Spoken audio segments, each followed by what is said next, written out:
Qual o tamanho de uma sucuri? O tamanho máximo que as sucuris podem atingir é objeto de debate de longa data entre os herpetologistas.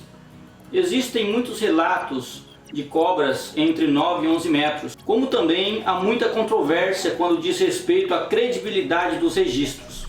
A confusão criada pelo fato de as peles se esticarem quando as cobras são esfoladas, e há animais cujo comprimento foi meramente estimado ou medido com métodos não confiáveis.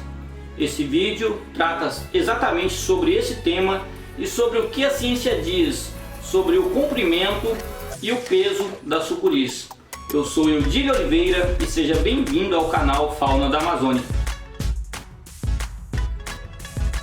As sucuris são endêmicas da América do Sul. São encontradas desde o Equador, Bolívia, Brasil, Colômbia, Venezuela até o norte da Argentina.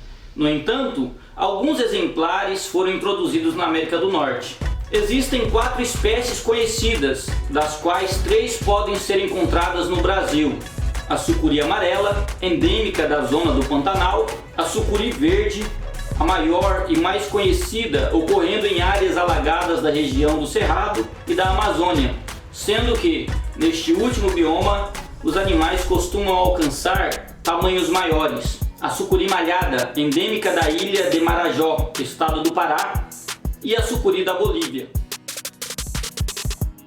Das 4 espécies de sucuris encontradas na América do Sul, a sucuri verde divide com a piton reticulada, encontrada no sudeste da Ásia, o título de maior serpente do mundo, alcançando 6,5 metros de comprimento e cerca de 110 kg de peso corporal. Muito embora seus indivíduos adultos, em média, alcancem em torno de 3 ou 4 metros. A maior serpente do mundo conhecida viva até hoje é uma piton reticulada que vive em uma casa de show de terror nos Estados Unidos, medindo pouco mais de 7,6 metros de comprimento e 159 kg bem distribuídos, sendo registrado no livro dos recordes como a serpente mais longa já registrada em cativeiro na história.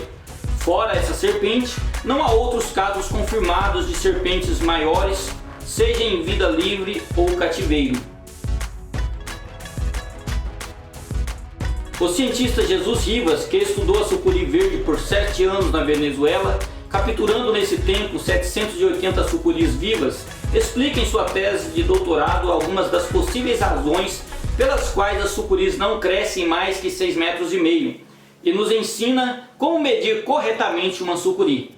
Antes de tudo, as sucuris fêmeas geralmente são maiores que os machos, tanto em peso quanto em tamanho.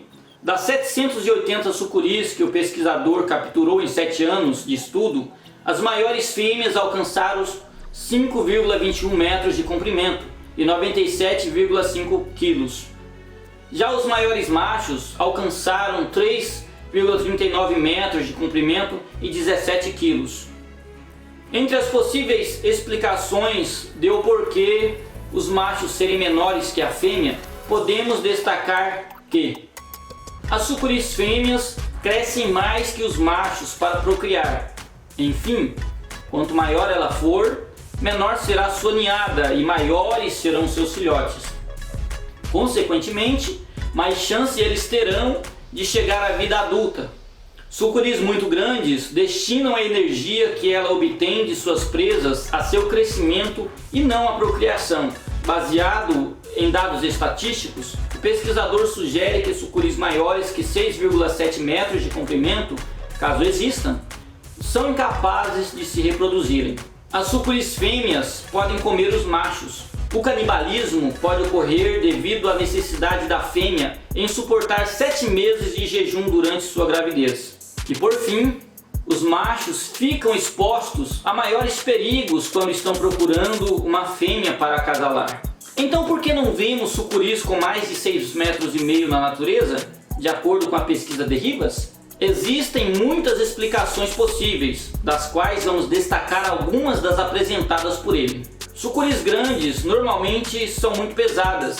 Isso dificulta a sua mobilidade em terra, bem como a torna mais visível, o que restringe a perseguição e a captura de presas. O pesquisador sugere que sucuris de rios e lagoas em que a água corre durante todo o ano podem alcançar tamanhos maiores que sucuris de áreas pantanosas que secam em um período do ano. Devido à dificuldade de se locomover em terra, uma sucuri pode morrer por causa do calor. As sucuris muito grandes tendem a caçar animais muito grandes.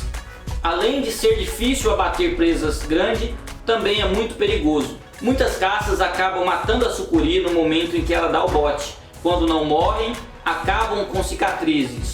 Então, quanto maior e mais velha for a sucuri, mais cicatrizes ela deve ter.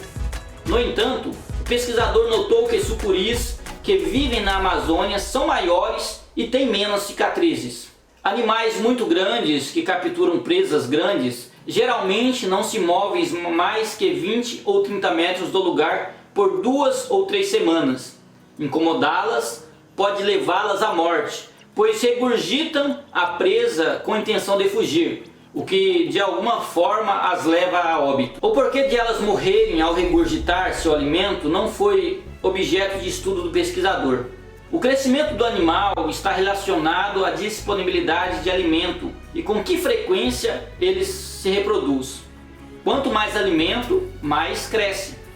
Outro fator que influencia no tamanho é quando ele se reproduz a primeira vez, a frequência que ele se reproduz e qual a quantidade e tamanho dos filhotes que ele tem por ninhada. Outro fator é o ambiente em que mora. O autor comenta que sucuris da Amazônia têm melhores condições de ambiente para crescerem, ou seja, o fato dos corpos hídricos serem permanentes proporciona melhores condições de vida para o animal, pois correm menos riscos de serem atacados e não precisam se locomover em terra com tanta frequência, o que as levaria a correr mais perigos de morte, principalmente pela insolação. No entanto, estudos com sucuris da Amazônia são bem escassos. E por fim, sucuris verdadeiramente grandes estão em lugares onde elas não correm o risco de serem mortas pelos humanos. Alongar o animal o máximo que pudermos é talvez uma maneira precisa de medir seu comprimento, porém pode não corresponder ao comprimento real de um animal vivo. No entanto, ela pode sair seriamente ferida quando tentar esticá-la. Para não machucar o animal, o pesquisador chegou à conclusão de que usar um barbante é o meio mais confiável para medir sucuris. E funciona assim: estende-se o barbante da cabeça à cauda e depois medir o comprimento do barbante colocando-o esticado sobre uma régua. Gostou do vídeo? Curta e compartilhe. Não esqueça de inscrever-se no canal. Um abraço a todos e até o próximo vídeo.